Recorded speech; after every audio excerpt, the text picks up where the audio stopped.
Halo, Assalamualaikum warahmatullahi wabarakatuh. Materi yang akan kita bahas hari ini adalah tentang evaluasi layanan perpustakaan. Materi ini adalah keberlanjutan dari materi sebelumnya, dengan topik besarnya adalah manajemen layanan dan jasa informasi.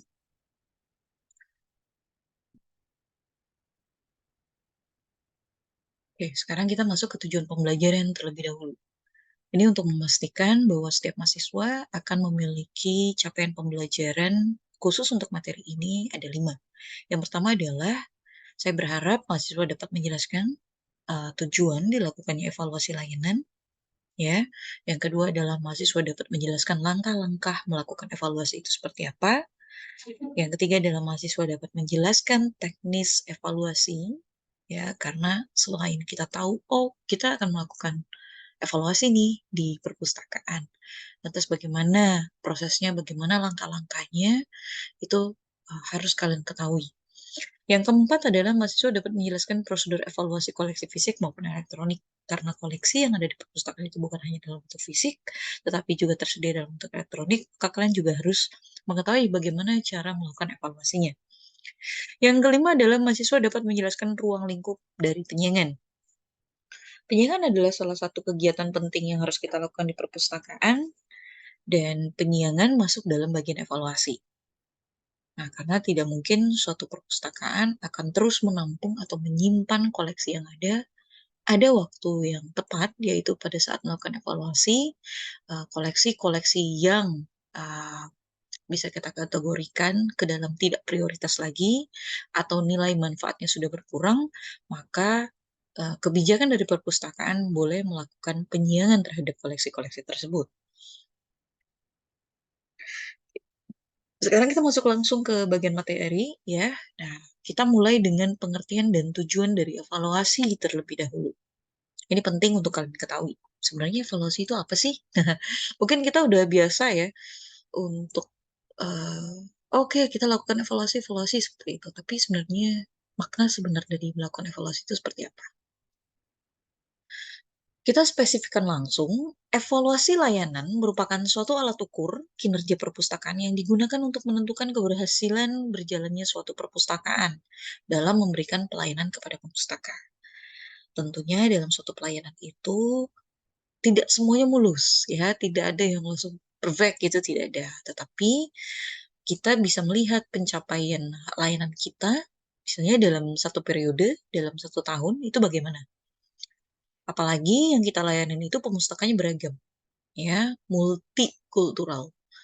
Jadi ada yang um, akan dinilai positif, tetapi mungkin ada yang masih dirasa kurang, dan lain sebagainya. Tapi yang kita harapkan adalah pencapaian kita bisa dikategorikan baik, sangat baik, atau puas dan sangat puas. Seperti itu ya. Nah, evaluasi itu dapat dilakukan baik secara langsung maupun secara tidak langsung. Jadi kita bagi kategori evaluasi layanan itu dengan dua macam. Evaluasi langsung meliputi personalia, anggaran, dan koleksi yang digunakan untuk menunjang layanan yang ada. Tentunya di dalam sebuah manajemen itu terdiri dari SDM, personalia yang ada, kemudian ada anggaran juga yang dipergunakan dalam satu periode satu tahun, sesuai dengan perencanaan di awal. Yang kedua adalah evaluasi tidak langsung. Nah, evaluasi tidak langsung ini yang berhubungan dengan efisiensi dan efektivitas dari jenis layanan yang tersedia terhadap tiap pustaka. Tentunya dari satu perpustakaan itu punya beragam layanan.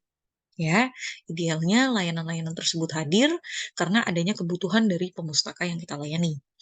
Nah, sebagai seorang pimpinan ataupun pustakawan yang ditugasi tanggung jawab untuk membidangi layanan tersebut, maka sudah seharusnya kita melakukan pengawasan, ya, melakukan pengawasan dalam layanan tersebut, bagaimana berjalannya.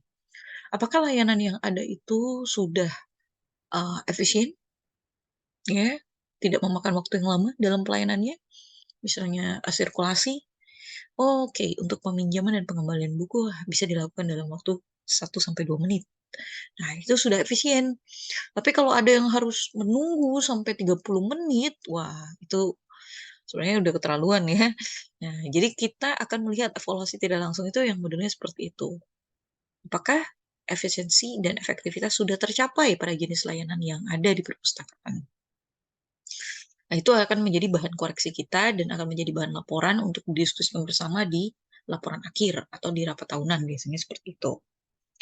Kemudian pelaksanaan evaluasi ini seperti apa? Nah, pelaksanaan evaluasi layanan perlu dilakukan secara terus-menerus, artinya selalu berkelanjutan, continue. Kita harus selalu bisa mengupgrade diri, ya, dalam sebuah organisasi. Tadi seperti saya bilang, kalau tidak ada yang namanya kesempurnaan, tidak ada perfect itu sekali jalan layanan itu bagus, mulus, itu tidak ada. Pasti ada kerikil-kerikil, entah itu dari SDM kita ataupun itu dari pihak pemustaka. Sehingga correction-correction itulah yang akan membuat kita melakukan perbaikan-perbaikan di masa mendatang. Misalnya hari ini kita melakukan kesalahan, maka besoknya kita harus upgrade, kita harus memperbaiki. Jadi harus selalu berkelanjutan gitu ya untuk meningkatkan kualitas layanan yang diberikan kepada pemustaka. Secara ideal, evaluasi itu perlu dilakukan baik langsung maupun tidak langsung. Jadi, apapun jenis perpustakaannya, upayakan untuk melakukan evaluasi konsisten, berkelanjutan, gitu ya. Itu penting dilakukan.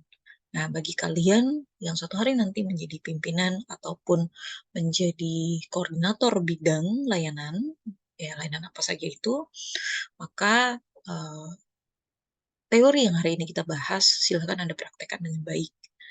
Karena berjalannya suatu organisasi itu bisa tumbuh dengan baik, eh, penggeraknya adalah SDM yang berkualitas.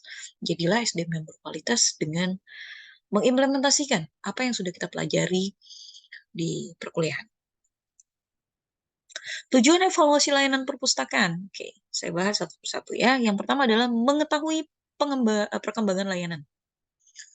Jadi ketika kita melakukan sebuah evaluasi, kita tahu ya kan bagaimana prosesnya, bagaimana tadi saya katakan kerikil-kerikilnya, permasalahan kecil, sedang sampai besar kita tahu. Sebenarnya ada problematika yang di mana sih gitu, teknis-teknisnya di part mana gitu, di bagian mana. Ya, jadi kita tahu perkembangan layanan itu bisa berjalan dengan baik sampai satu periode itu akhir tahun atau bagaimana. Nah, jadi kita dengan melakukan evaluasi kita tahu tingkat efektivitas dari layanan yang kita berikan kepada pemustaka. Yang kedua adalah untuk mengetahui apakah diperlukan pengeluaran tambahan atau tidak untuk mengembangkan layanan ke depannya. Nah, kalau memang kita merasa pada saat proses pengawasan atau evaluasi tidak langsung tadi, terjadi kendala-kendala dan memang harus ditingkatkan pelayanannya, ya, apakah pelayanan tersebut misalnya untuk ditingkatkannya membutuhkan dana tambahan.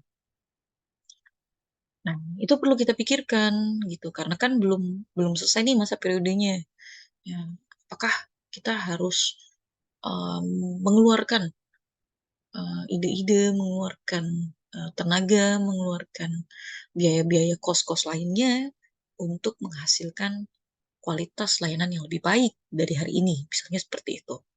Dan jika permasalahan itu tidak terlalu besar, mestinya di akhir tahun itu bisa ditunggu lah sampai akhir tahun. Nanti di akhir tahun itu kita bahas bersama untuk penyempurnaan di tahun berikutnya. Ya, jadi ada namanya anggaran lain-lain atau anggaran cadangan. Ya, ini untuk mengantisipasi kejadian-kejadian yang seperti ini. Yang ketiga, tujuan dari evaluasi layanan adalah untuk menentukan terpenuhinya kebutuhan sesuai dengan tujuan layanan yang telah direncanakan sebelumnya. Dari hasil evaluasi tersebut, kita bisa memutuskan apakah layanan dari masing-masing yang sudah kita sediakan untuk pemustaka sudah terpenuhi, sudah tercapai. Nah, sehingga di tahun berikutnya kita berharap ada peningkatan kualitas layanan kita. Walaupun mungkin itu hanya layanan baca di tempat, ataukah itu hanya layanan sirkulasi, tetapi adanya inovasi dalam layanan-layanan dasar seperti itu saja, itu akan membuat pemustaka kita senang. Artinya kita melakukan pembenahan. Kita melakukan tindak lanjut terhadap layanan sebelumnya atau koreksian dari pemustaka. Nah, inilah yang diharapkan oleh pemustaka. Jadi kita tidak bisa mengabaikan apa yang menjadi kritikan mereka atau apa yang menjadi masukan-masukan dari mereka. Berikutnya tujuan dari evaluasi adalah untuk menilai kualitas suatu layanan. Apakah sudah baik ataukah masih kurang, ataukah sudah sangat baik? Layanan yang baik adalah layanan yang melebihi dari ekspektasi atau melebihi dari suatu harapan pemustaka. Nah, bagaimana kita tahu bahwa layanan itu sudah melewati harapan mereka? Nah, untuk itu kita perlu melakukan evaluasi ini. Jadi pengukurannya itu penting sekali. Kita bisa menanyakan semua item ya berdasarkan masing-masing dimensinya atau indikatornya. Nah, di situ kita bisa melihat keterukuran pencapaian kita, kinerja kita. Apakah layanan kita dinilai berkualitas atau belum? Yang kelima adalah untuk mengidentifikasi taraf permasalahan yang dihadapi dan tindakan untuk mengatasinya. Ya, permasalahan itu pasti ada di setiap layanan. Tapi permasalahan-permasalahan itu bisa kita kategorikan dalam 3 gitu ya, kecil, sedang, dan besar.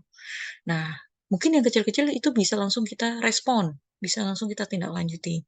Menengah itu masih bisa harus kita diskusikan dulu.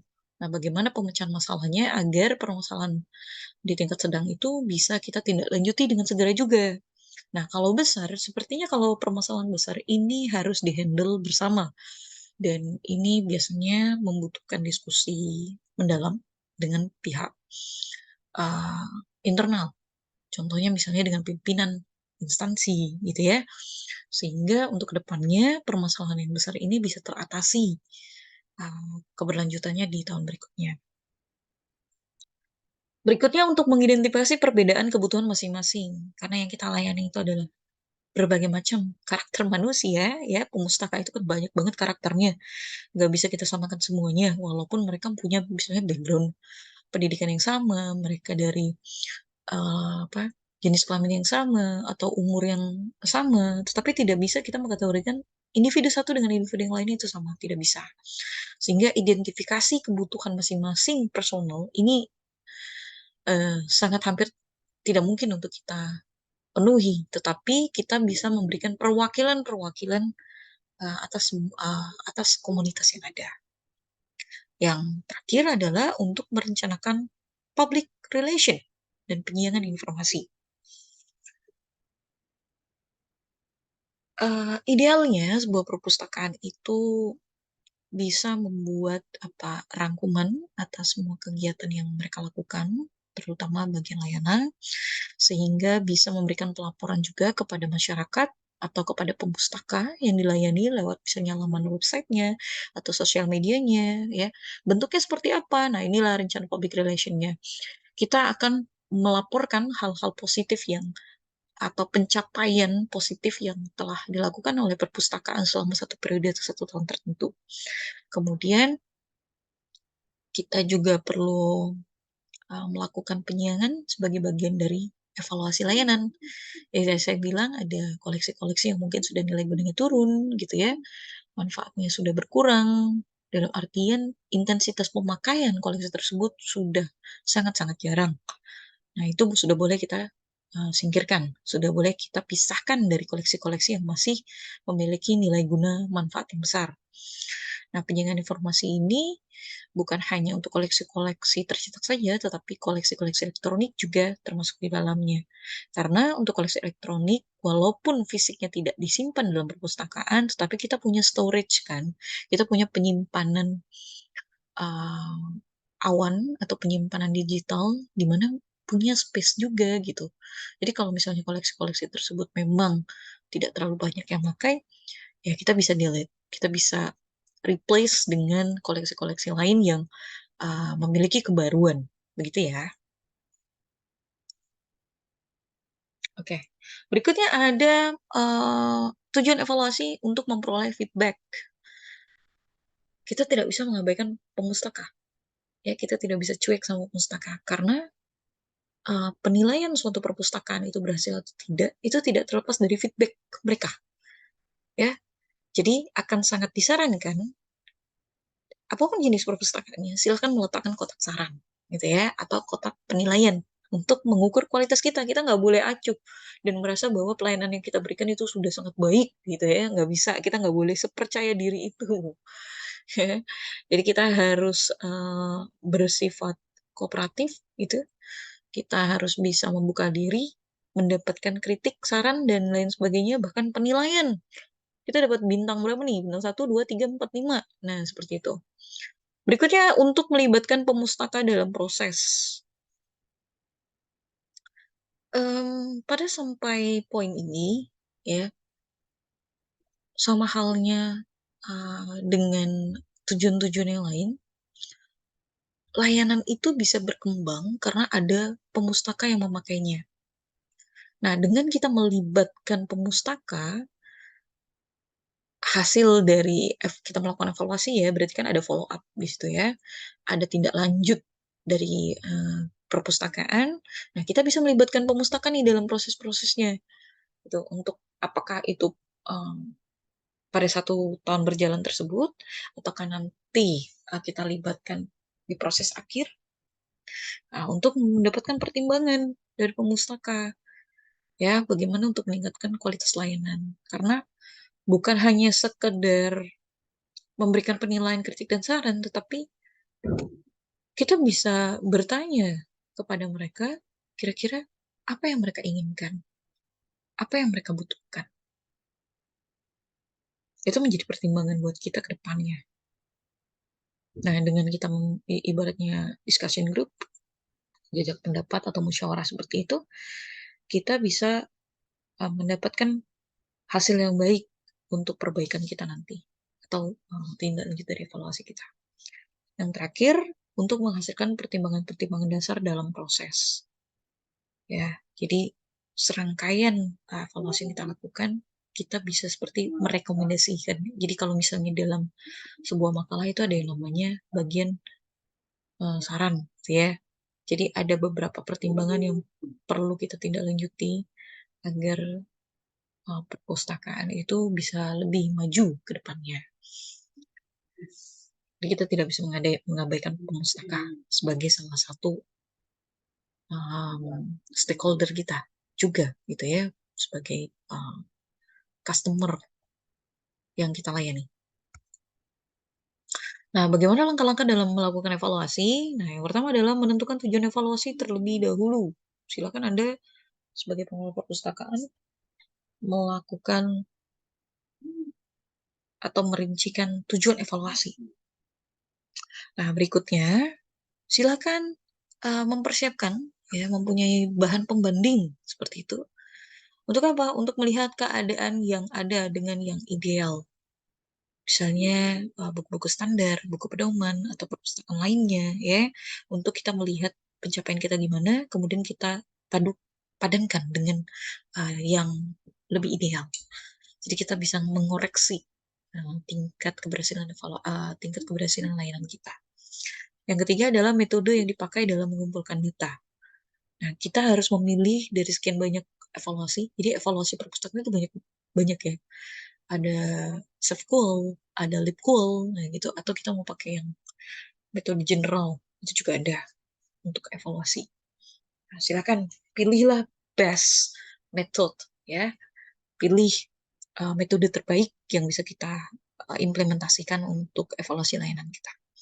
Yang keempat adalah bagaimana metode tersebut dilaksanakan. Bagaimana pelaksanaannya. Kemudian batas waktunya berapa lama, biayanya berapa, dan sebagainya. Maka semua itu bisa dirincikan. Ya, untuk mendapatkan hasil yang maksimal, maka metode dalam pengumpulan data melakukan evaluasi itu perlu dirincikan seperti yang disebutkan pada langkah nomor 4. Yang kelima adalah proses dilaksanakan dengan mengadakan perubahan-perubahan metode tersebut, ya, metode dan sebagainya. Artinya pada setiap proses yang akan kita lalui dalam evaluasi, baik itu langsung maupun tidak langsung, tanamkan dalam diri kita, kita ingin melakukan suatu perubahan.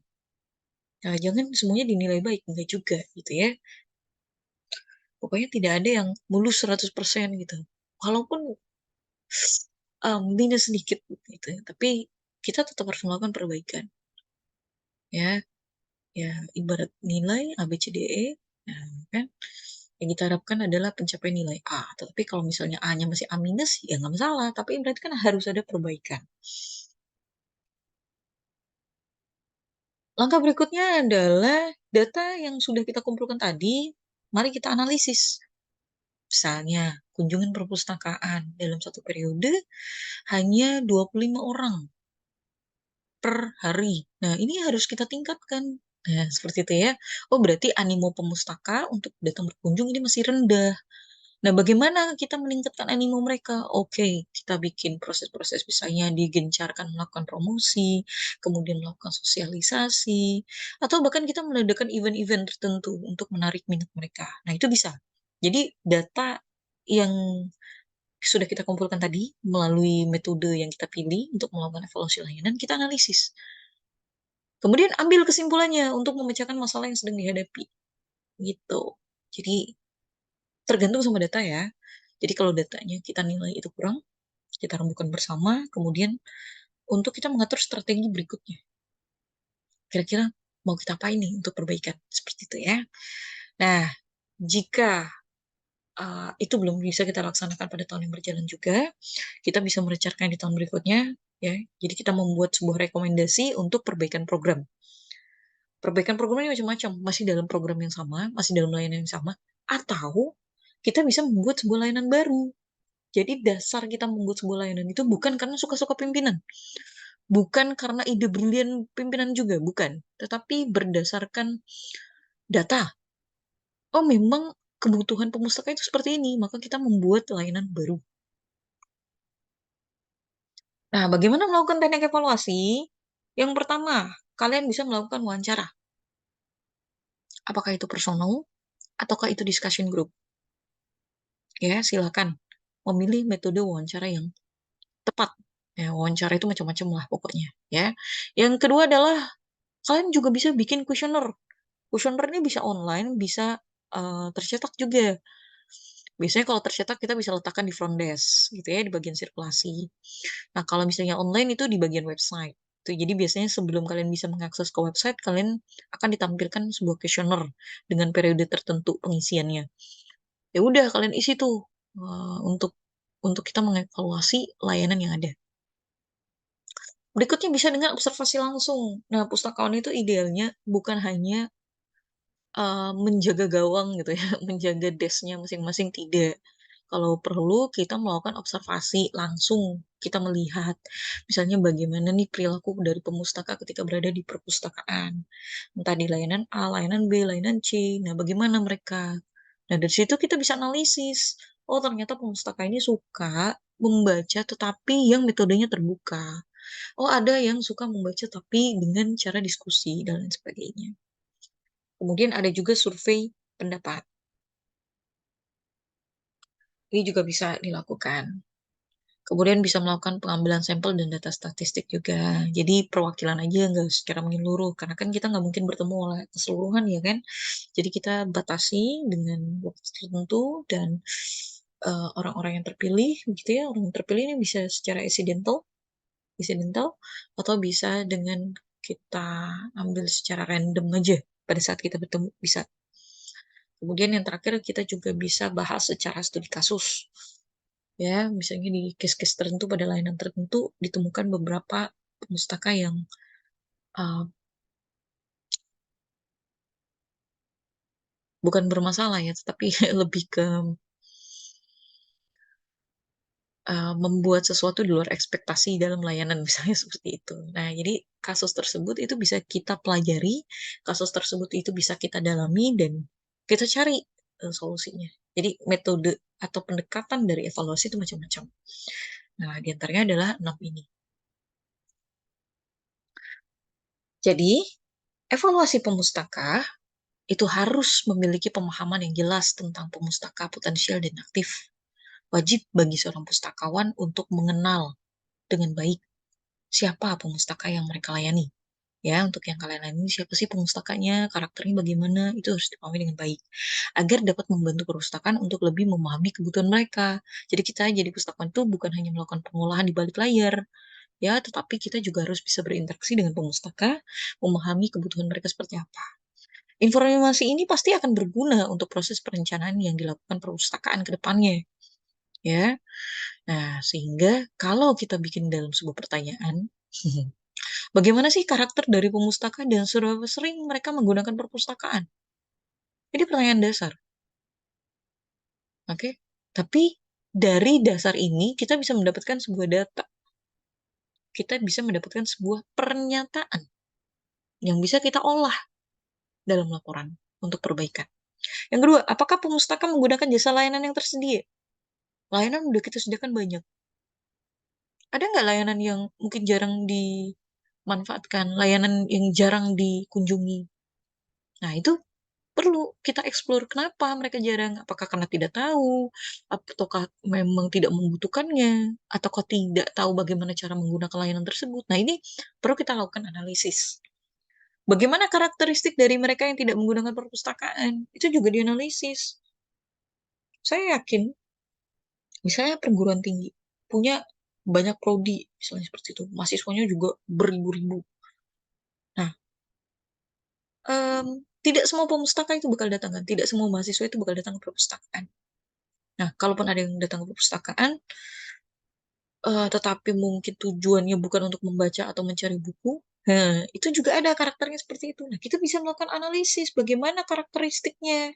Oh, yang kayak begini nih biasanya hanya untuk diskusi, datang ke perpustakaan tuh diskusi, misalnya begitu. Oh, yang si A, B, C, D ini lebih suka misalnya silent, gitu. Lebih suka yang private. Nah, jadi banyaklah hal-hal yang bisa kita gali ketika kita melakukan evaluasi. Berikutnya, kenapa pustaka tidak mengunjungi perpustakaan baik secara fisik maupun virtual? Ini juga kita lakukan analisis tadi yang saya katakan. Tidak semua mahasiswa itu bakal datang, tapi ya perlu kita explore. Mengapa? Yang terakhir adalah, apakah lokasi geografis perpustakaan berpengaruh terhadap penggunaan perpustakaan? Maksudnya, apakah posisi perpustakaan saat ini itu sudah ideal atau belum? Kalau dia belum ideal, apakah ini sangat mempengaruhi kunjungan pemustaka datang ke perpustakaan? Ya, karena biasanya ini menjadi penyebab utama nih, penyebab utama kenapa orang tidak berkunjung, karena ketidaktahuan mereka di mana letak perpustakaan. Bisa saja mereka butuh perpustakaan, tapi karena ketidaktahuan atau letak perpustakaan yang tidak strategis ini yang mempengaruhi mereka untuk tidak berkunjung. Wah, ini menjadi permasalahan, dan permasalahan ini dirasakan di beberapa perpustakaan ya, karena tidak ditempatkan di lokasi yang strategis, berada di ujung, berada di lantai atas. Nah, seperti itu. Jadi, untuk mengantisipasi hal ini, kita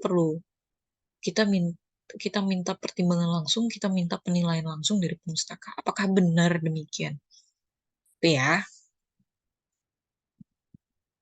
Nah, contoh pertanyaan evaluasi masih banyak ya. Ini ada beberapa di antaranya, misalnya apakah sistem layanan yang diterapkan sudah memuaskan kebutuhan informasi? Apakah menurut Anda bagaimana jenis layanan yang ada di perpustakaan? Bagaimana ketepatan waktu layanan peminjaman dan pengembalian? Dan bagaimana kecepatan waktu layanan dalam memberikan informasi? Nah, ini aspek-aspek yang perlu dinilai ya. Oke, mungkin itu saja penjelasan saya tentang materi ini. Mudah-mudahan materi ini bisa bermanfaat dan memudahkan pemahaman kalian bagaimana nanti bekerja sebagai pustakawan ya, terutama ada kewajiban khusus untuk melakukan evaluasi di setiap akhir periode atau di setiap akhir tahun gitu. Oke, terima kasih semuanya telah menyimak. Mudah-mudahan informasi materi yang saya sajikan ini bermanfaat buat kita semua. Saya akhiri, Assalamualaikum warahmatullahi wabarakatuh.